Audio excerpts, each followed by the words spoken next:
de apoio do governo. Índice.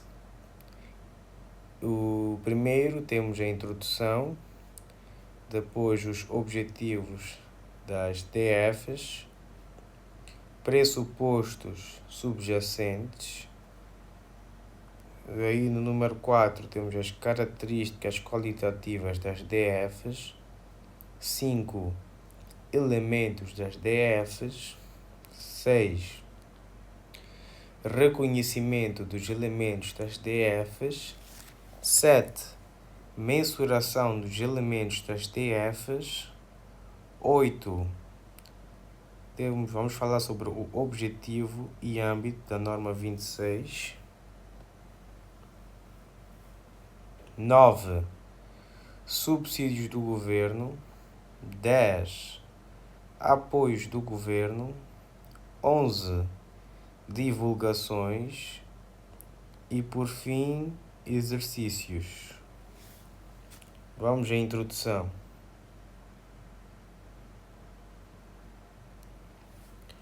O quadro conceptual estabelece os conceitos básicos para a preparação e apresentação de demonstrações financeiras destinados a utilizadores externos com as finalidades de apoiar a preparação das demonstrações financeiras em conformidade com o PGC-NIRF, auxiliar os auditores na formação de opinião sobre a conformidade, ajudar os utilizadores na interpretação da informação financeira, aborda objetivos das demonstrações financeiras, características qualitativas da informação, definição e reconhecimento e mensuração dos elementos das demonstrações, conceitos de capital e manutenção de capital. Aplica-se às demonstrações financeiras com finalidades gerais, preparadas pelo menos anualmente, que devem atender às necessidades da maioria dos utilizadores, relatórios com finalidades especiais, por exemplo, fiscais, ou sobre gestão da entidade, não fazem parte do âmbito do quadro conceptual. Um conjunto completo de demonstrações inclui balanço, demonstrações de resultados, fluxos de caixa, alterações no capital próprio e notas explicativas, mas não inclui relatos de gestão elaborados pelos administradores. Utilizadores das demonstrações financeiras. Primeiro temos os investidores. Eles avaliam o risco e o retorno dos investimentos, necessitam de informação para decidir comprar, manter ou vender investimentos, estão interessados na capacidade da entidade em pagar dividendos.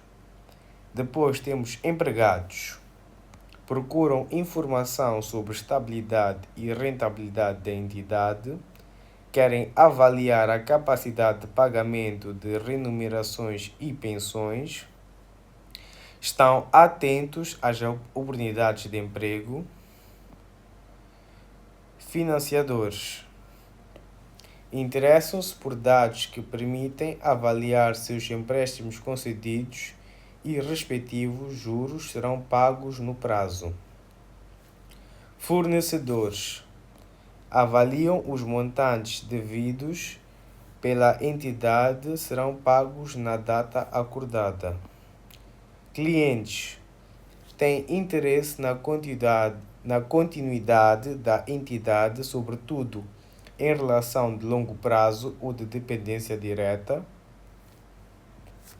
Governo e departamentos públicos. Avaliam a alocação de recursos na economia, utilizam informação para regular as atividades das entidades, definir políticas fiscais e elaborar estatísticas oficiais. Público em geral. Avalia o impacto das entidades na economia local, empregos, apoio a fornecedores.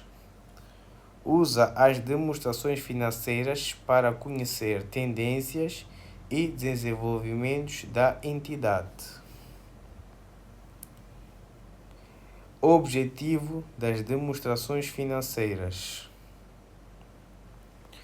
O objetivo das demonstrações financeiras é de proporcionar informações sobre a posição financeira, o desempenho e as alterações na posição financeira de uma entidade e que seja útil a um conjunto alargado de utilizadores para tomarem decisões econômicas. Pressupostos subjacentes. Base de acréscimo e continuidade das operações. Base de acréscimo são as transações e acontecimentos que são reconhecidos quando ocorrem e registados e relatados no período que dizem respeito. Continuidade das operações. Presume-se que a entidade continuará a operar no futuro previsível, sem intenção ou necessidade de cessar ou reduzir significativamente as atividades. Características qualitativas das DFs.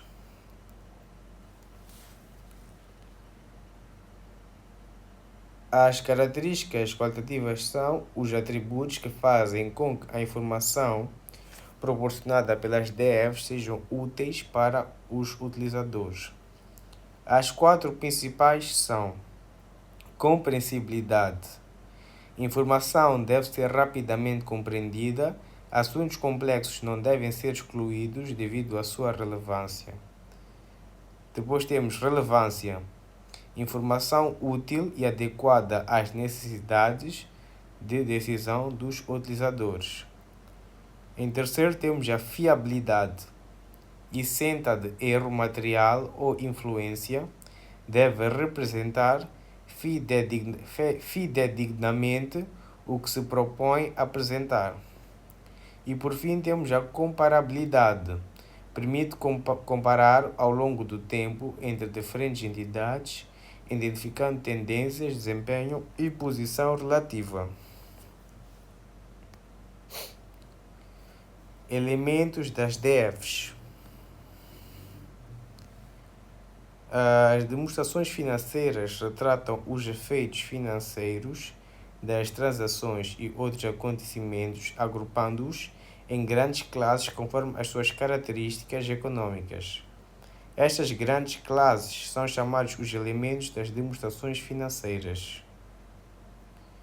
Que temos ativos, que são recursos controlados pelas entidades, resultantes de eventos passados, gerador de benefícios econômicos futuros.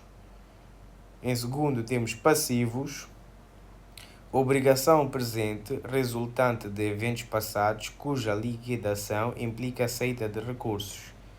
E por fim temos o capital próprio, interesse residual nos ativos depois de deduzidos os passivos.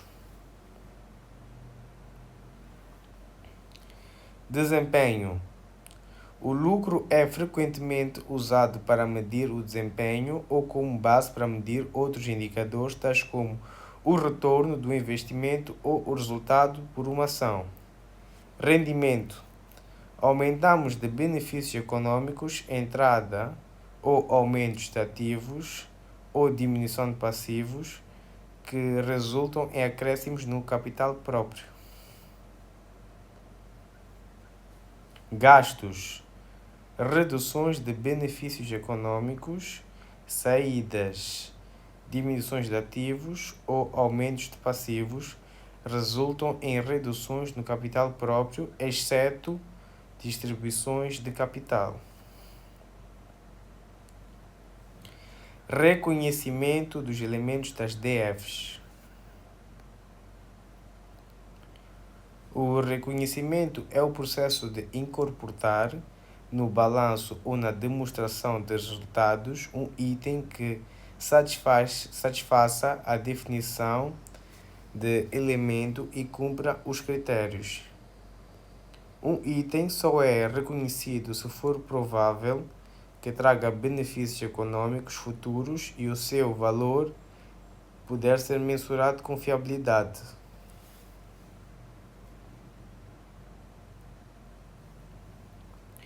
Probabilidade de benefícios econômicos futuros.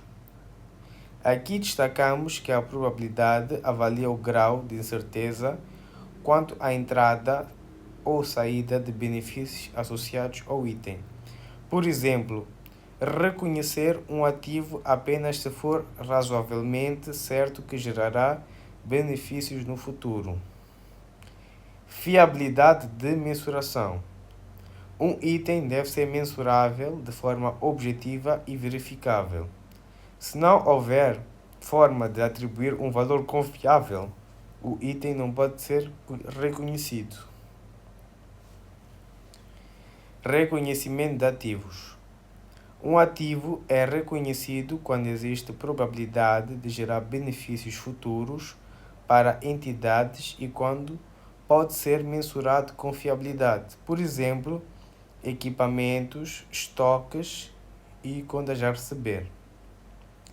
Reconhecimento de passivos.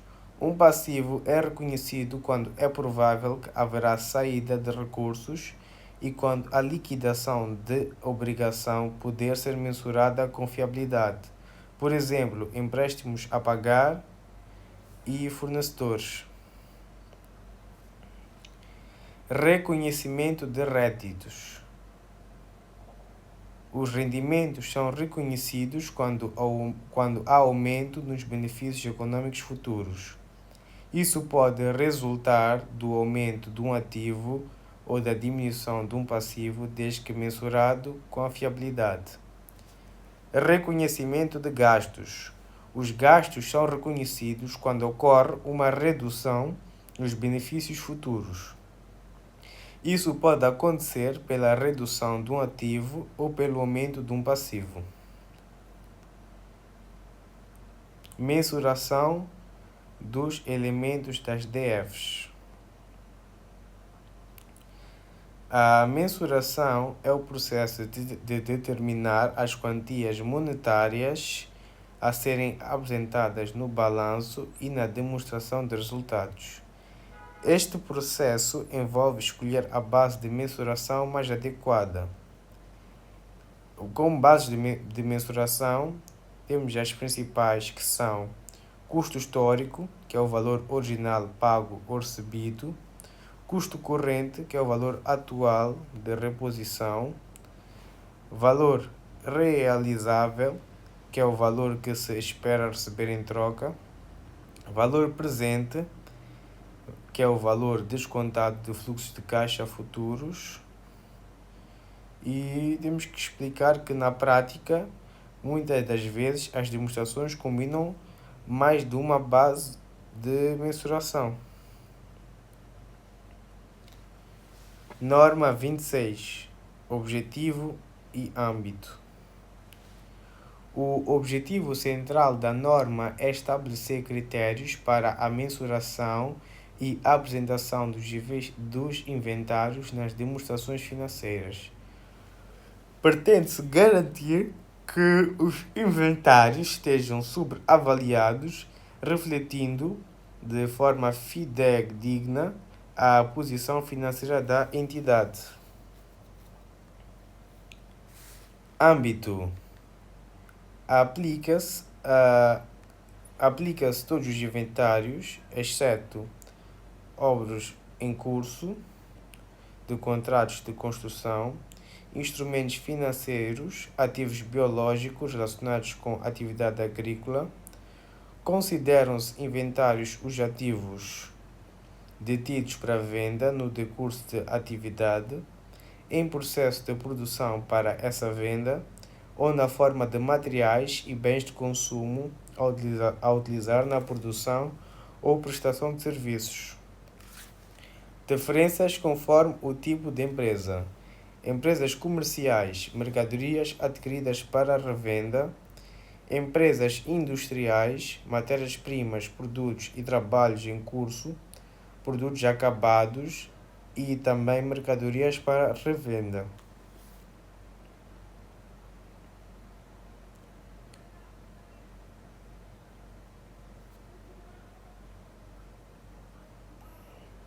Subsídios do governo. Reconhecimento. Devem ser reconhecidos após existir segurança razoável de que 1. As condições associadas serão cumpridas. 2. O subsídio será recebido.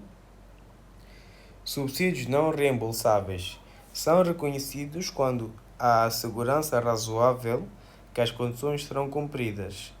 Devem ser reconhecidos como rendimentos numa base sistemática durante os períodos necessários para compensar os gastos relacionados. O reconhecimento em base de caixa só é aceitável se não houver outro critério de imputação.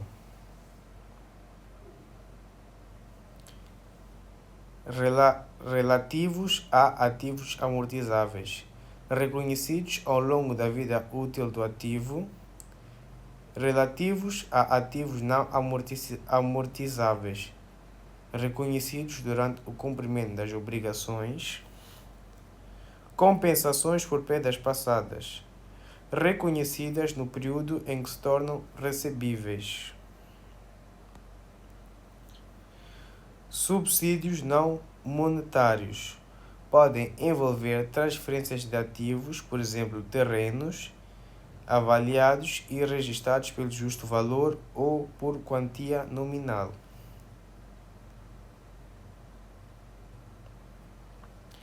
Apresentação: subsídios relativos a ativos.